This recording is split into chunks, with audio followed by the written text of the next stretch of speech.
السيد مجلس الوزراء المحترم، السيد رئيس مجلس النواب المحترم، السادة أعضاء كتلة البرلمانية المحترمون، السادة أعضاء اللجان البرلمانية المحترمون، السيد محافظ كركوك المحترم. نحن رئيس وأعضاء مؤسسة منظمات المجتمع المدني التركماني العراق، ومعنا أبناء شعبنا التركماني.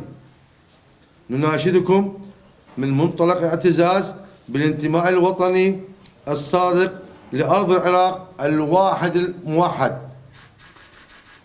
ومن منطلق العدالة والإنصاف أن تراعوا مبدأ التوازن السكاني وتحقيق العدالة في نسبة توزيع التعيينات الخاصة بالمديرية التربية كركوك وفي كافة الدوائر الأمنية والخدمية. أكرر، وخاصة في تربية كركوك ودوائر الخدمية والأمنية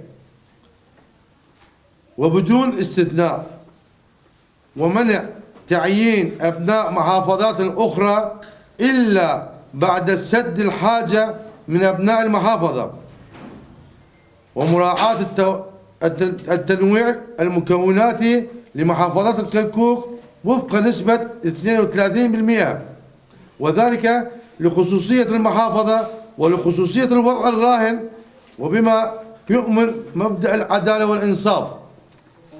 لا نريد أن نسلك طرق أخرى لأن الوضع في كركوك لا يتحمل ذلك، وإذا اضطررنا أو همشنا مرة أخرى سنضطر أن ننزل إلى الشوارع ونتظاهر ونعتصم.